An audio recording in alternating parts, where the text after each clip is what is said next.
everybody. Welcome back to Guiding Lines, the weekly installment of Billboard Comics, where we look at the upcoming new releases coming to you into your comic shops next Wednesday, August 20th, 2025. I should say Wednesday, or depending on when you watch this, you might be watching this on Wednesday. It might be coming out today.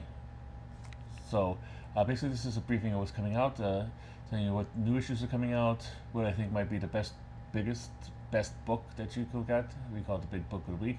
You might not agree with it. If you don't, lambast me in the comments, and then I will take it under advisement for future episodes of this feature. And also going to talk about the facsimiles that are coming out, and also comic books that are ending, so you won't have to pick them up anymore at your local comics shop. So let's start with, as we do every week, the Big Book of the Week. Big Book of the Week I chose this week is Marvel All-on-One.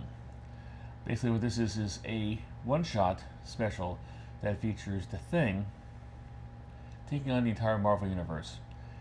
Marvel seems to really like having their characters taking on the entire Marvel Universe. Punisher killed the universe once, at least once. Deadpool did at least 3 times. Godzilla takes them on. Pretty much everybody takes on the Marvel Universe at one time or another. Now it's The Thing's turn. Why The Thing? Well, that's what I want to talk to you about this installment. The Thing, might not realize this is one of Marvel's most popular characters. You might think, if you're not if you're just a casual comic book reader or casual Marvel reader, you might not think that The Thing is really that big of a character, but really he is. He's one of the most important members of the Fantastic Four coming out. He was obviously the most colorful. Reed is thoughtful and pensive, and he's very serious. And Sue at the beginning was a very supportive wife, and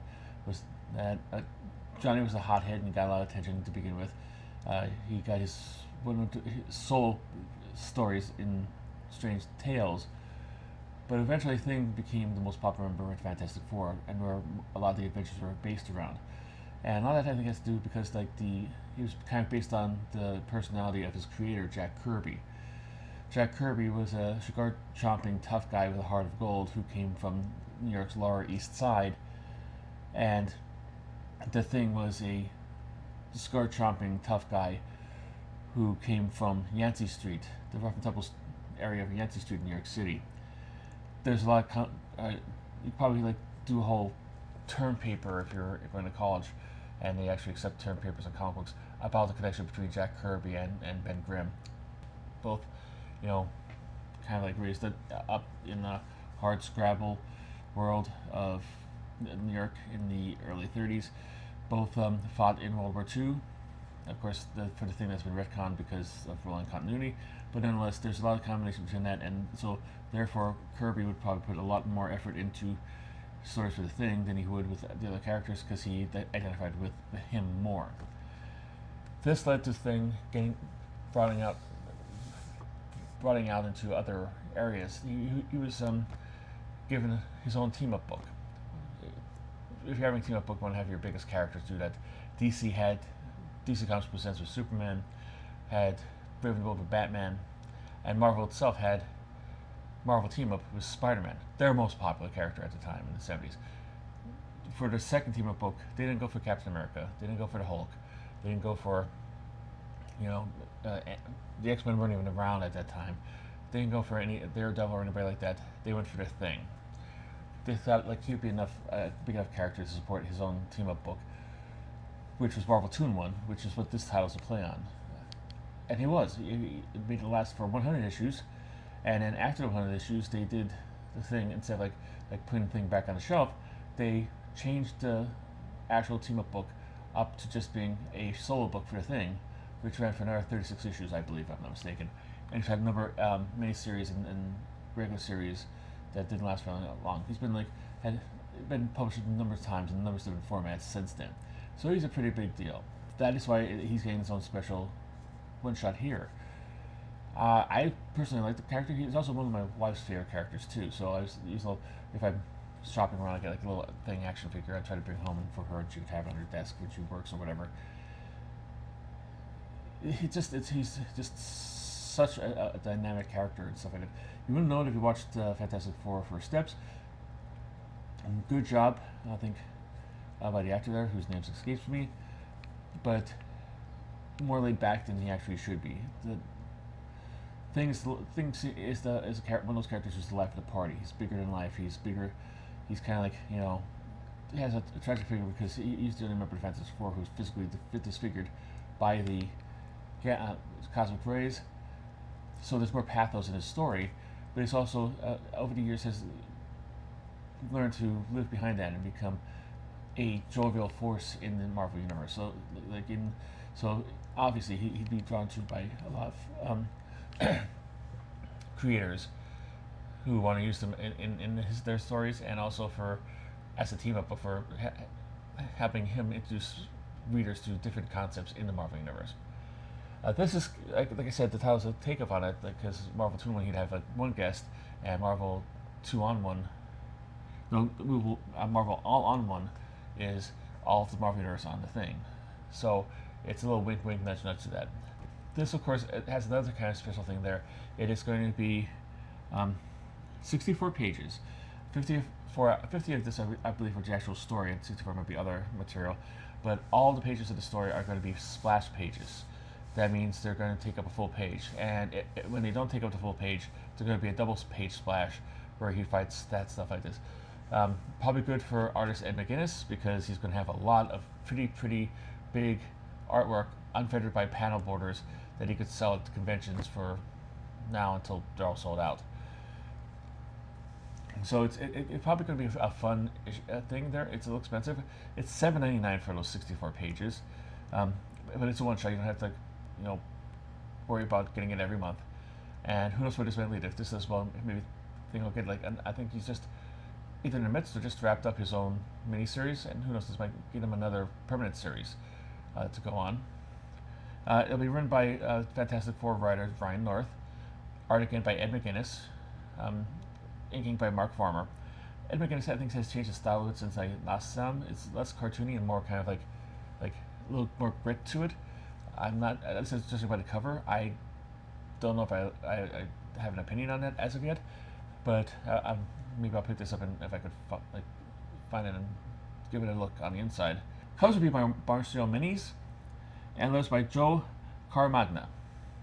The cover will be by Ed McGuinness on pencils, Mark Farmer on inks, and Marcel Minis on colors.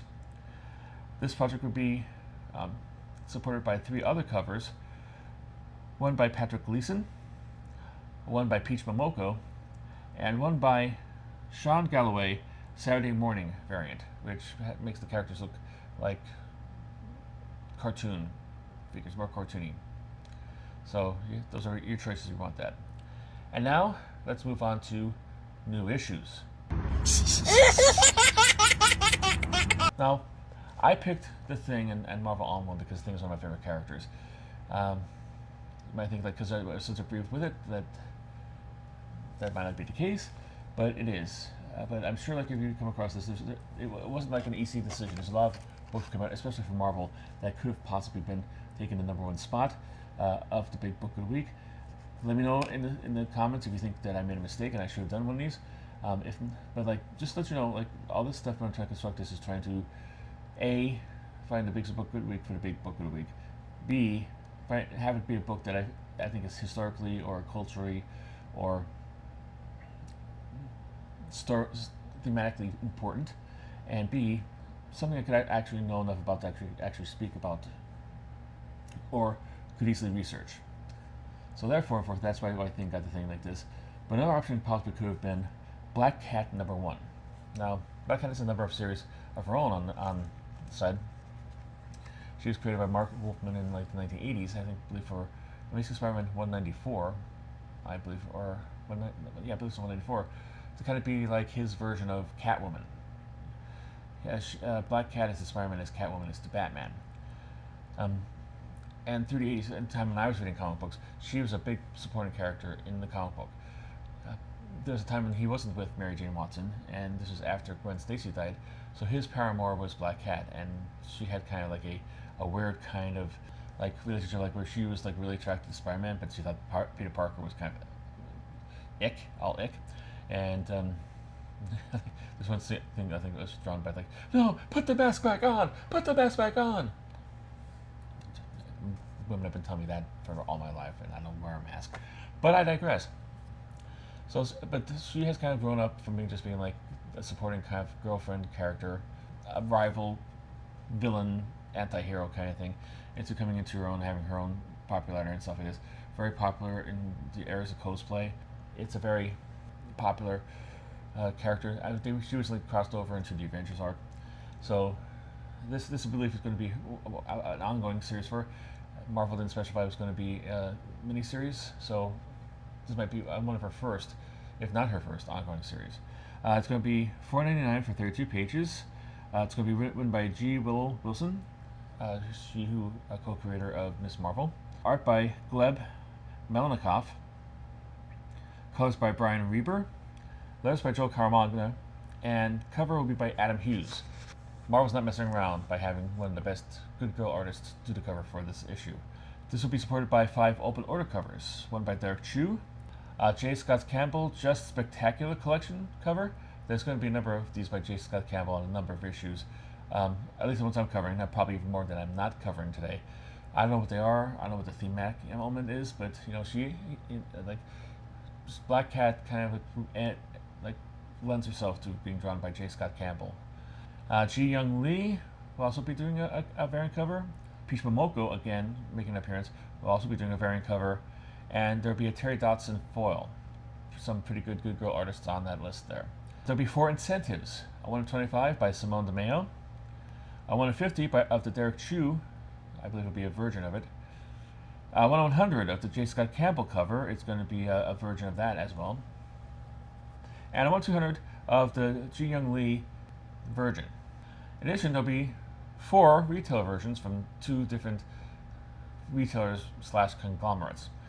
616 Comics and Comic Traders. Comic Traders, great on whatnot. Look them up by name, buy stuff off them. Has 2 covers by Alexander Lozano. One will have the trade dress, one will not. And Big Time Collectibles will have one by Tiago da Silva. Once again, one with the trade dress, one without. And without the trade dress, they're called virgins. In case you hear something about, hey, it's a virgin variant, that means it's just the artwork and there's no like logos or anything besmirching the beautiful artwork of the artist in question. Another potential candidate for this was, and this one I know less than Black Cat for, is all new Spider-Gwen Ghost Spider #1. Not that I have anything against female characters. I'm not one of those He-Man woman-hating clubs who thinks like women should not be in comic books and female characters are icky, and I don't like them making me they're not there. I like my boys to be comic book guys. I'm not that kind of guy. However, this is one of those classic cases that Marvel does every so often, quite often as a matter of fact, where they have canceled the previous series, wait a week or 2 or a month or 2 or whatever, and then restart it with the same creative team like nothing ever happened. So I'm not going to give that support as being the big thing. Like, not that my little Pisha segment here makes a means a hill of beans in the whole sense of the world of the comic book world. I don't think like I'm a mover and shaker at all, because I don't have enough basically to people on here to field a football team, let alone actually influence any business decision for any comic book company. But no, I'm just for general principle, I'm not going to give this issue support, because it's basically you're just continuing the series from beforehand with a new #1 and charging $4.99 for it. This will of course cost $4.99 for 32 pages. It's going to be an ongoing, or at least 10 issues before they start to cancel and start back up again with the same creative people. The creators are Stephanie Phillips, who wrote the previous thing, Paolo Villanelli, who also drew the previous thing, colors by Matt Milla. I don't know if he had anything to do with the previous series, but maybe he did. And the cover will be by David Marquez. There'll be 3 open order variants for this. J. Scott Campbell Just Spectacular Collection.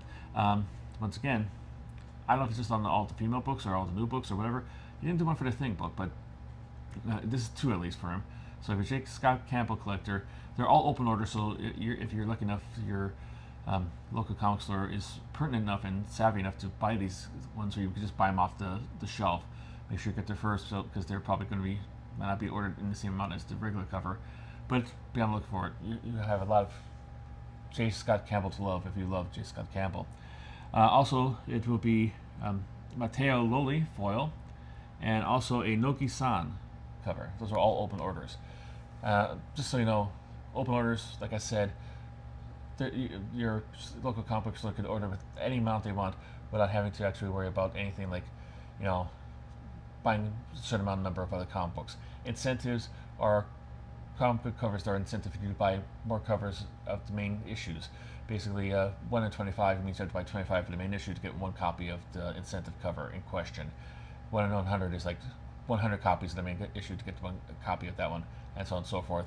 Retail exclusives are basically agreements that retailers make through Marvel, where they can use an artist that they have a contract with to draw a special exclusive cover that is only sold in their stores. Hope that wraps up for you. I keep on forgetting to there might be new people checking on this that might need all the information, but then again, there are people who probably already know this information are saying, get on with it. So I apologize to both of you, and by all means, don't fight in the comments or whatever. There will be 2 incentives, a 1 in 25 by Simone DeMeo, a 1 in 100 of the J. Scott Campbell variant in the Virgin, and there will be 4 retail variants by 2 companies / conglomerates or joint companies. First up will be 616 Comics, who is joining with Comic Traders, but this time adding Big Dex Comics to it. They're going to have a Shannon Meyer variant, one with trade dress and one Virgin, which does not have any trade dress on it.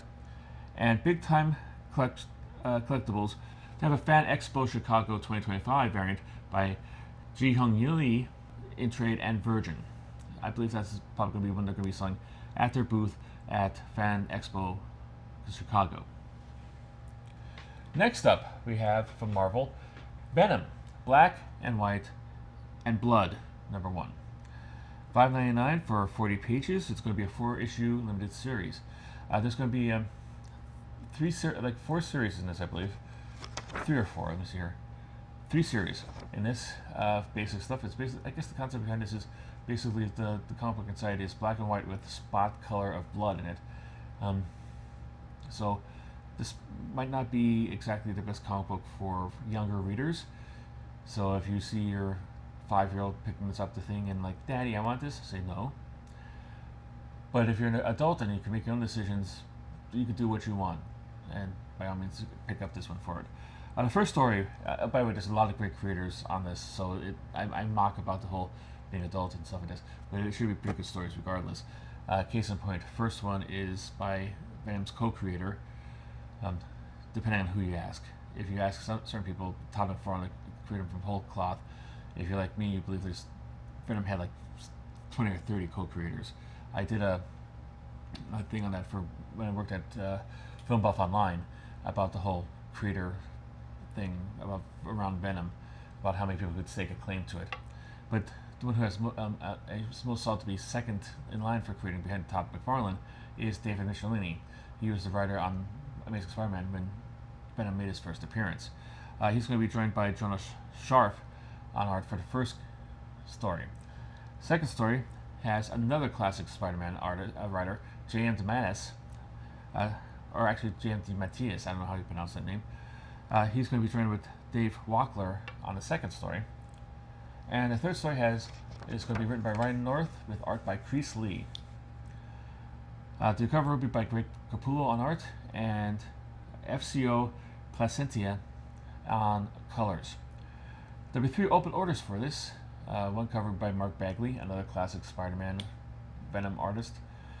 Peach Momoko will be doing an open order variant, and Sanford Green will be doing an open order variant. There'll be 2 incentives, a 1 in 25 by Duali, and a 1 in 100 by Peach Momoko, a version of her open order cover. There'll be 2 retail variants for this issue.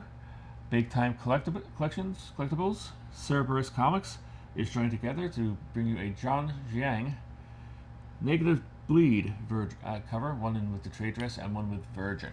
Next up, IDW.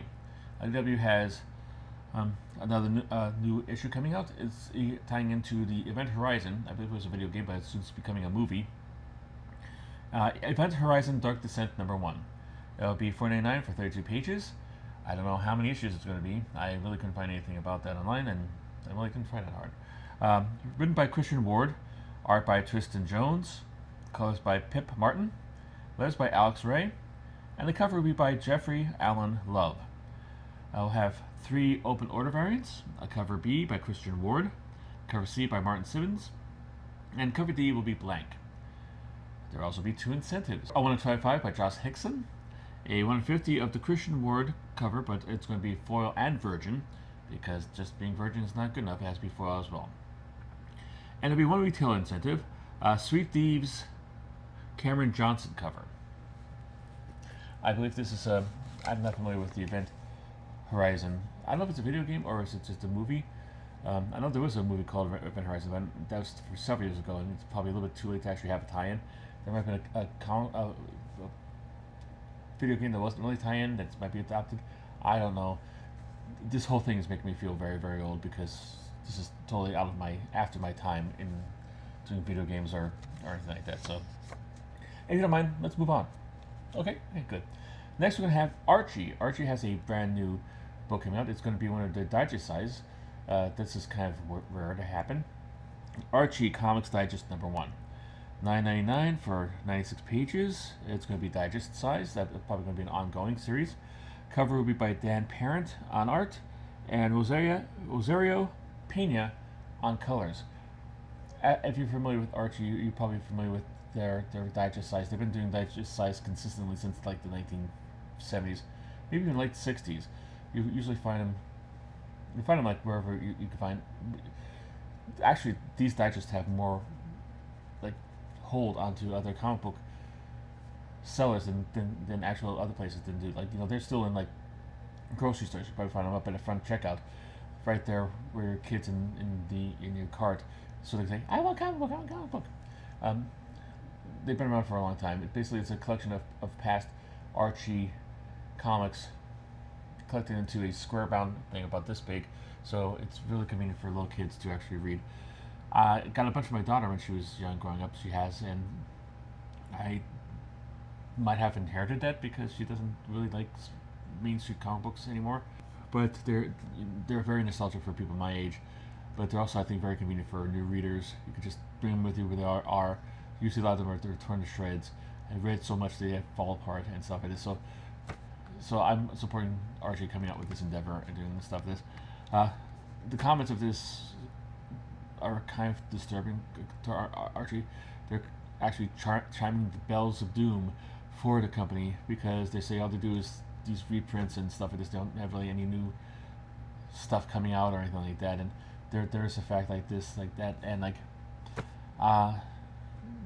the point is, like, okay, well, they do seem to have a whole bunch of people who bought that Jane Silent Bob book. That has to bring a whole lot of money into their coffers. So I think the reports, to paraphrase Mark Twain, the reports of Archie's death might be greatly exaggerated, at least for the time being. Would I like to see a new and original kind of like story for Archie coming out? Yeah, sure. I'd love to see like have Scotty Young take a shot at it, or Terry Moore, or a whole bunch of other comic creators. But they should be fine the way they are, and if they are going by the way of like the dinosaurs, I would really be sad. Even though I don't actively collect any Archie comic books, they've been really good to our site. Like I said, I wouldn't say I'm friends with the editor-in-chief, but he's always treated me very, very nice and very, very kind. And they are also co-owners. The man who is the CEO also is co-owner of the comic book store I would go to. So it's in this area, it's kind of an Archie area. I'm living in an Archie area. That's where the corporate headquarters used to be in my hometown, but then I moved to Pelham, New York, which is not that far away from me. So I like to keep them around. So hopefully, if you have an extra $7.99, go and buy this. Give it to a kid or even read it yourself. Have fun, reminisce about the old times, and just in case that the end is near, that $7.99 might push the end off just a little further in the future. All right, Next up, AWA, which is Artists, Writers, and Artisans. Again, waiting for somebody to tell me what's the difference between an artist and an artisan. I guess this is a comic book company for people who draw comic books, who write comic books, and who carve comic books out of wood blocks. Kill or Be Killed. Number 1. See, this is $8.99 for 48 pages. It's going to be an oversized one-shot. This is going to be like the book I reviewed a couple months ago, The Lookout. I was once, speaking of on being on like the review, like kind of list, I was on the review list for AWA once. I got like 15,000 emails asking me to review Lookout, and I did an honest review of it. I like to think of it. I didn't really.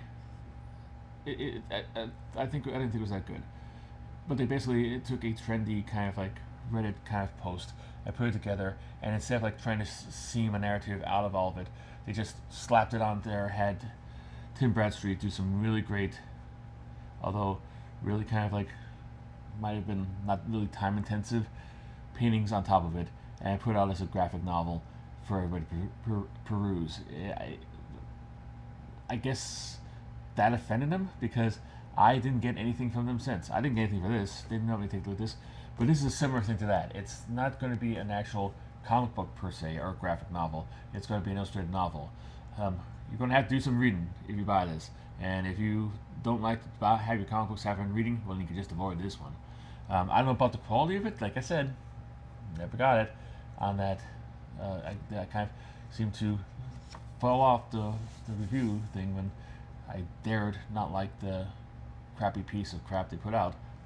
But hey, it happens, it is. And who knows, maybe that's just a mistake, and in typical sitcom fashion, me going on this mini, slightly like laconic diatribe against them will get me off it permanently. C'est la vie. I thought reviews would be a big part of this. If you're a company watching this, and you want to give me review copies that you want me to look at, I will. I have several reviews up on already. You can tell I'm kind of fair. I like to think I'm fair. Hopefully you do too.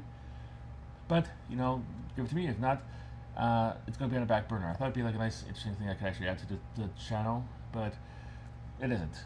So I'll just make my snarky comments on stuff without reading them, like I'm doing now.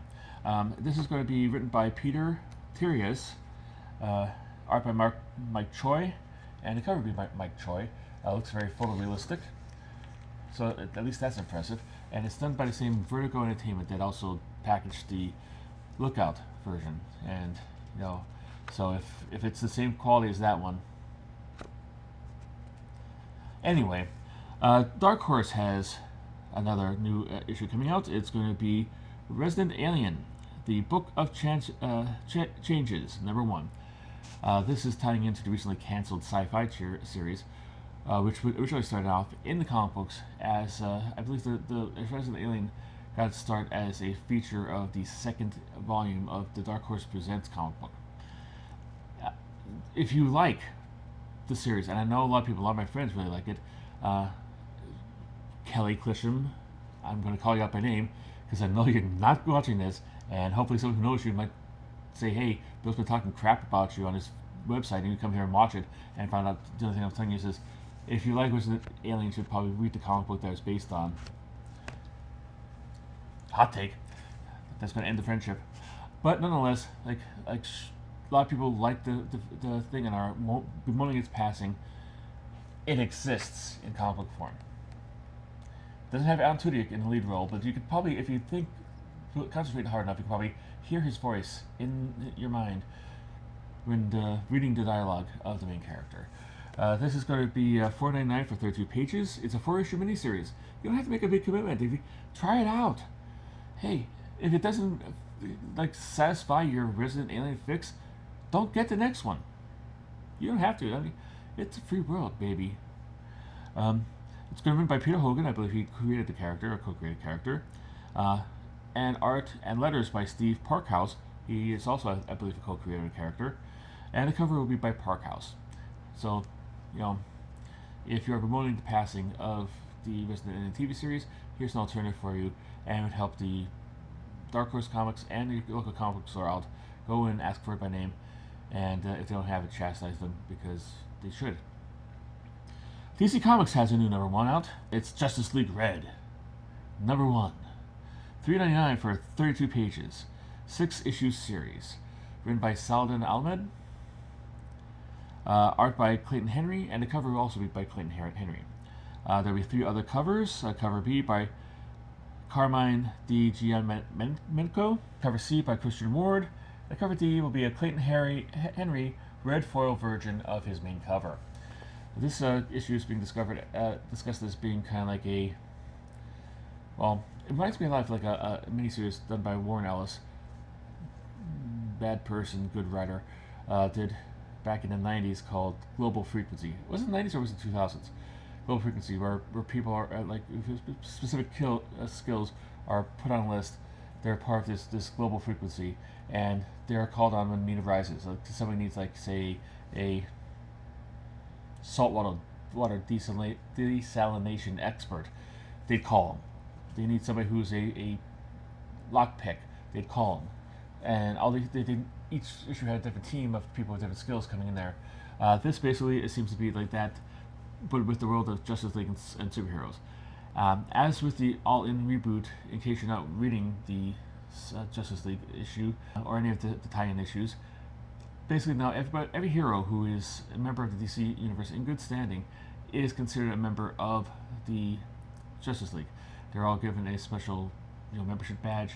I don't know if you go to your comic book store and every so often in your bag you see like a card that has Green Lantern on it or Wonder Woman and looks like a membership card. That's promotion for this thing. So basically the concept behind this, this is a thing so secret that even the people who run the Justice League don't even know. It's in charge of by Red Tornado, who is now literally the man in the chair. He's actually the man in the computer because he doesn't have a physical body anymore. He's just kind of like Vision was back in Avengers in the 1980s, just a floating head with an incredibly powerful computer system dominating him. That series, the Adventure series, didn't end well for that android character. Maybe this one will be better. But it's basically a covert action group for stuff that's a little bit too hot for like the Justice League to handle. If your card flashes red, you're now part of Justice League Red. And you are going to need to come out really quick and stop that special kind of trouble. Like I said, it's kind of derivative of Global Frequency and a little bit of like the Adventures arc that I mentioned. I like Ahmed as a writer. He's a pretty good writer, so it might turn out to be good. But then again, it's, like, let your money do your own talking for you. Alright, next up, Image, Escape. And I course when I put this on a previous thing, I'm going to have to get a better organization skills for my bookkeeping here. This is a new ongoing series from Rick Remender from Image Comics. Escape #1. I don't know if I mentioned the title, but if I didn't, Escape. $4.99 for 40 pages, and it's ongoing. Remainder will be joined on art by Daniel Acuna, and Acuna will be also doing the cover. It'll be one open order variant, a cover G, which is blank, and it'll have 5 incentives. Cover B, which would be a 1 of 15, Michael William Kaluta, classic name from like the 70s art world, like him, Bill Stout. Dave Stevens is getting a lot of press for this, but these were contemporaries of Dave Stevens, and Dave Stevens was like, I'm a great artist, but like number 3 on the death chart between like William Stout and William Michael Kaluta, in my mind. Take that as you will. If you want to discover some really great trippy artwork of an artist in his golden years, pick up this variant cover. If your comic shop has it. Cover C will be a 1 of 25 by Steve Epting. Cover D will be a 1 of 50 by Trad Moore. Cover E will be a 1 of 25 by Daniel Acuna. It's going to be a sketch version. And a cover F will be a 1 of 500, again by Acuna, which will be an original art version. So, good on him getting those variant covers. Apparently, it's like kind of a case of like a soldier trapped behind enemy lines who has to escape using his will. Only the soldier is an anthropomorphic character, a walking, talking animal figure. So, might be worth picking up. Mad Cave has a new series out called Eat Your Young. $4.99 for 32 pages. It would be a 6-issue miniseries. Writing would be by Brian Buccellato. Art by Mattia Monaco. Letters by Buddy Bedouin. The cover would be by Mattia Monaco. This is going to be chopped. I'm sorry, this is going to be chopped to hell because I had brain farts all over this one. I'm sorry.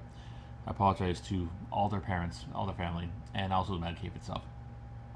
There'll be one other cover, cover B by Stefano Simone. This is basically a crime boss who has appointed his successor. It's going to be his, I believe, like preteen daughter, I think like 8-year-old daughter, but has all his other offsprings and spawn challenging him for the throne before he passes on the power. So, seems pretty interesting. Only Press has a new issue out, tying into their Adventure Time license. Adventure Time, the Bubbling College, special number 1. It's going to be one shot. It's going to be $7.99 for 56 pages. It will be written, writing and art and cover will all be done by Caroline Cash. They'll have 2 open order covers, cover B by Robin Smith, and a cover C by Chloe Stawinski. There will be one incentive also, a cover D by 1 in 10, I believe, of the Chloe Stawinski cover, only in black and white. A new one to our list, we haven't seen this in previous installments, Silver Sprocket will be releasing a book called Rich Hazel. Looks like a kid-friendly, all-ages book. $9.99 for 42 pages. Writing and art by Colton Fox. Art by Beige Blum. And the cover will be by Fox and Blum together. And that's all for the new issues. Now we have a sub-feature of the new issues I like to call Let's Try This Again. Again! Alright, we have a number of issues. Basically this stuff for the news people here is these are all first issues that appear I already covered in previous episodes of this series. Instead of going through the whole thing again and bringing it all out again and all the covers and putting the covers up there and all kind of stuff, I'm just going to give you the date that they originally appeared. So if you are really interested in any of these series, you go back to that episode and watch it and figure out like what the alternate covers are and whatnot, because this already is close to an hour, just as it is. So covering stuff that didn't come out or might not come out, I'm not going to keep on doing that because I'm a bad man. I'm a bad man. Udon. I told you last week about this, didn't I? If you recall, and if you're a regular viewer of this, and you watch all the things through, and God bless you if you do, thank you very much. If you haven't, subscribe and like and all that stuff. Even if you didn't particularly like the content, like helps just keep this going on, so you could like hate watch me more or whatever, or just like and subscribe to be like told when these are coming out. It'd be a great help. And share if you want to, and comment to let me know how wrong I am. But if you are a regular viewer, last week I said this was when last week the 13th episode of this was when this was originally solicited. I'd be like, oh wait a minute, if this keeps to trend, then this will show up next week as being let's try this again. And I was right. I'm a comic book genius. No, it's just like I don't know why Udon can't get their act together. They only publish like one comic book based on their comic book like their video game properties, and it's it's really hard. This is like, again, it's going to be Mega Man 0. So timelines. So yeah, there's a number of Mega Man timelines based on each individual installment of Mega Man game, so it's mad confusing, and they're all delayed, and it's a mess. So unless you're like a hardcore Mega Man like fan, just ignore it. If you liked it like back in the day, but you haven't like followed up into it since then, just ignore it, because don't reward them for this kind of behavior. Also up is Alien. Last week I did Alien Valiant Beyond Bloodshot as a restart of the whole Valiant like comic book line, only under Alien. I think Alien is also kind of like under the grand umbrella of IDW. I'm not sure, but guys, check it out. This week they have Valiant Beyond, Tales of the Shadow Man. And that rang a bell for me. So I went through all my various and sundry notes. Once again, I'm going to have either get a spreadsheet or like maybe some index cards to try to figure out this, make it easier for me in the future, because I had to go through like I have like notebooks that I list all this stuff in. I covered this already back in April 9th, 2025. This does not seem to be a reprint or a reissue or a second printing or anything like that. It seems like it didn't come out back then, and they screwed the pooch on it, and so much that it's been kicked all the way up 4 months into the future. 4 months and 2 weeks into the future. So therefore, and there you go. If you want to hear what I said about that, go back then and be on the lookout in future installments of Let's Try This Again for the Valiant Beyond New Harbingers one, because that I covered after this. So I guess they're trying they finally got around to actually doing it. Let's see. Now let's move on, sadly, to final issues.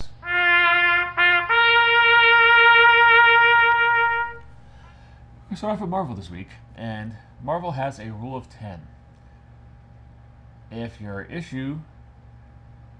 comic title, reaches 10 issues, more than likely it's going to be canceled. This week's victim is Psylocke.